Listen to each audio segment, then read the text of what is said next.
La situation ici en Belgique, elle est un petit peu gravissime. Il faut appeler un chat, comme on dit.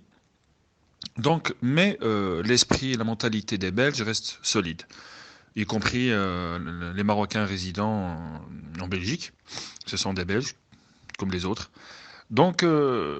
Aujourd'hui, on affiche 1072 personnes. Ça veut dire 1072 personnes. Tout à l'heure, il était, je crois, 1058 personnes. Mais l'esprit reste solide. Les esprits restent solides. Au début, je vous cache pas qu'il y avait une panique. Tout le monde paniquait. Les gens, ils ont commencé. C'est la même chose qui se passe maintenant au Maroc, en fait. Les gens ont commencé à se partager des audios, des gens qui racontent n'importe quoi. Oui, il y aura le couvre-feu. Tout le monde va.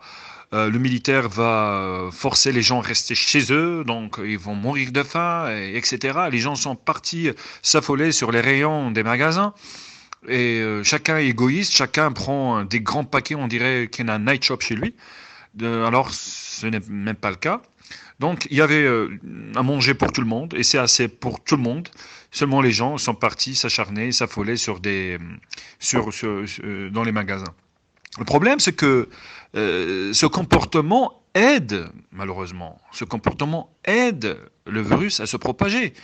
C'est tout à fait normal parce que si quelqu'un porteur de virus part aussi s'acharner sur les rayons, il va contaminer les autres et les autres ils vont contaminer leurs proches et ainsi de suite et le nombre des contaminés va augmenter, le risque et l'épidémie risque de durer plus longtemps qu'il se doit. Voilà. Pardon, j'ai pas le coronavirus, vous inquiétez pas.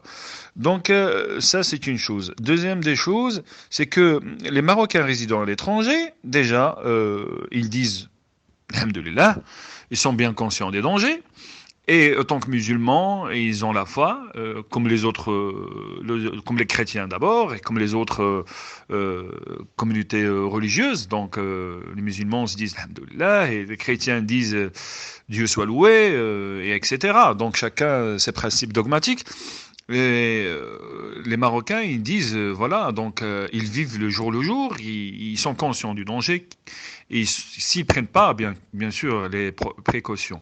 Moi, je trouve que la Belgique est un petit peu, je dirais pas qu'il est victime, je crois que je vais dire le mot, je crois qu'il est victime de l'inconscience des pays européens qui l'ont devancé dans cette crise, notamment l'Italie, l'Allemagne et la France.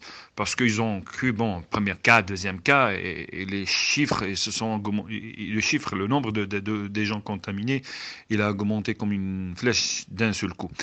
Ça veut dire que, à mon avis, que les pays maintenant, le Maroc, il a eu de la chance de s'inspirer, de suivre de très très près le déroulement de la propagation, si on veut, de ce qui se passe dans les pays européens qui sont fortement touchés par ce virus. Ça veut dire, à mon avis, le Maroc, il est conscient, il est bien conscient et il procède intelligemment et d'une façon très très sévère. Et ça, je vois que c'est une très très bonne chose parce que il veut pas attendre que l'épidémie d'abord, à mon avis, que l'épidémie commence à se propager à l'intérieur du pays. Non, d'abord, ils ont commencé à des mesures draconiennes et il faut qu'ils serrent encore plus. Ça veut dire si le Maroc demande et invite, je dis pas qu'il va forcer, mais il les invite déjà à rester chez soi, à rester chez eux. Et ça, ils ont pas le choix. Ils ont pas le choix entre le marteau et l'enclume. Il y a des experts français qui disent que maintenant, la France est arrivée à choisir sur deux éléments, le plus bon et le plus amer. Ça veut dire que soit sacrifier l'économie ou bien sauver sa peau de cette épidémie. À mon avis, il y a moyen de faire les choses en même temps. C'est quoi? Ça veut dire sacrifier un petit peu, juste un petit peu de l'économie pour 14 jours, voire même un mois, et sauver le reste, sauver les gens et que l'épidémie passe sans faire beaucoup de dégâts, ça c'est une chose. Ou bien si vous allez dire non, on va rester, garder les restaurants et les événements et tout le monde peut vivre normalement comme si rien était, je trouve que on peut perdre ce qu'on essaie de gagner 1000 fois plus. Donc, moi, je trouve que les plus sages, que ce qu'ils sont en train de faire le Maroc, je trouve que c'est une tactique, une technique très très sage. Ça veut dire qu'ils ont commencé à annuler tout événement, tout rassemblement. Je trouve pas même plus de 50 personnes, mais même pas plus de 50 personnes. Il faut même éviter tout rassemblement tout court, parce que l'épidémie elle est là. Il y a personne, il y a aucun qui peut m'assurer que parmi ces 50 personnes, il y en a un qui n'est pas contaminé. Donc, les probabilités, les arrangements, les combinaisons mathématiques, je crois que il sert à rien sans analyse du son. Donc, on n'est rien, on ne sert de rien. Donc, c'est pour ça que le Maroc, maintenant, je trouve qu'il va rentrer j'espère qu'il va rentrer dans une phase très, très draconienne, de prendre les choses en main, très les choses au sérieux, d'inviter les gens de rester chez eux. Déjà, il a annulé les écoles, il a annulé les universités, c'est quelque chose de très, très, très bien. Moi, je trouve, franchement, oui, le mot il est là. Je suis fier. Je suis fier que le Maroc a pris ces décisions plus tôt. Les autorités marocaines, ben, ils ont fait ce qu'ils doivent faire, ce qu'ils peuvent faire. C'est quoi? S'ils ont mesuré les températures des voyageurs, des passagers, un après l'autre. Et on sait très très bien que le coronavirus, les symptômes de coronavirus, il ne peut pas être détecté dès le premier jour. Donc il n'y a pas les symptômes des premiers jours. Même si j'étais porteur de virus, que je suis passé sous contrôle de la température, ma température pouvait et pourrait être stable, à savoir 37 degrés maximum. Donc il n'y a rien d'alarmant.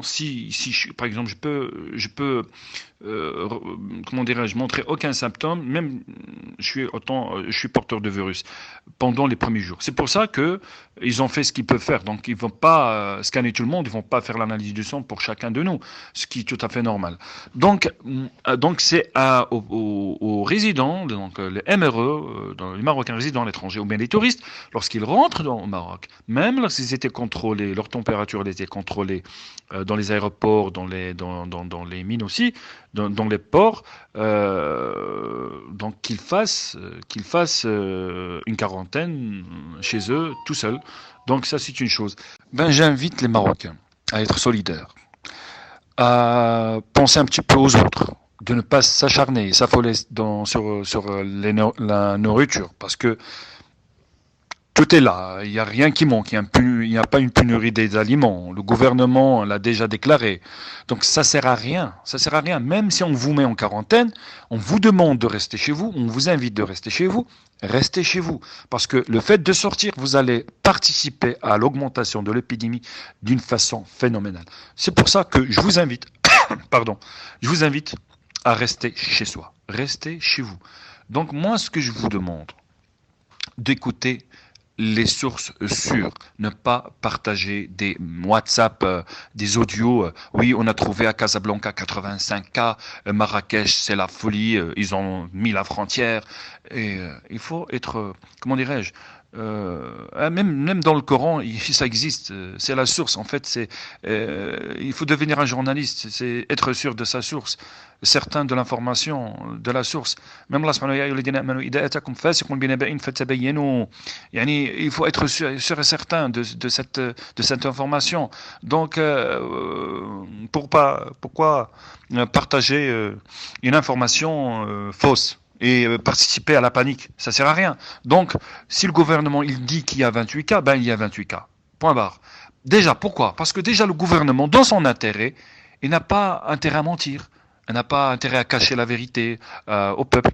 Pourquoi? Parce que plus qu'il cache la vérité, plus que l'épidémie augmente, il augmente encore plus. Et là, on va tomber dans une situation chaotique. Non, et ils sont conscients qu'ils doivent déclarer, et ils sont conscients de ça, et ils disent la vérité. Donc il faut faire la confiance à son gouvernement. Déjà, deuxième des choses, c'est que si le gouvernement, je constate personnellement que le Maroc est en train de réagir d'une façon sévère, c'est bien. Moi, je trouve que c'est bien. Il faut encore serrer la ceinture, encore plus. Moi, je trouve que il faut inviter. Je ne veux pas utiliser le mot obligé, mais j'ai dit inviter les gens à rester chez eux. À quoi sert de dire oui, moi, je dois ouvrir mon commerce parce que c'est la crise ou quoi que ce soit? Non, monsieur, vous sacrifiez. Vous devez. Ça fait partie de la loyauté. Si on vous demande de fermer le magasin, le restaurant, votre commerce pour votre bien, pour votre protection, la santé et tout. Je vais vous poser une autre question autrement. Si un touriste vient chez toi, bien c'est quelqu'un qui est porteur de virus, il s'installe, tu le serres, tu es touché, tu risques ta vie. Donc voilà, c'est comme ça qu'il faut prendre les choses. C'est comme ça qu'il faut prendre les choses. Moi, je me suis dit, oui, si le gouvernement vous demande de rester chez vous, restez chez vous. Point barre. Maintenant, les experts, les grands experts. Et moi, ce que j'ai invité j'ai parlé à des journalistes, à des analystes politiques, même des virologues. J'ai dit, bon, pourquoi maintenant il est en train, l'État, chaque État qui est touché par cette épidémie, il est entre le marteau et l'enclume. Ça veut dire il est entre soit l'effondrement de son économie ou bien la propagation de l'épidémie. Ben, on peut faire les choses en même temps. C'est quoi? Éviter les mêmes choses. Ça veut dire sacrifier un petit peu l'économie et éviter l'épidémie.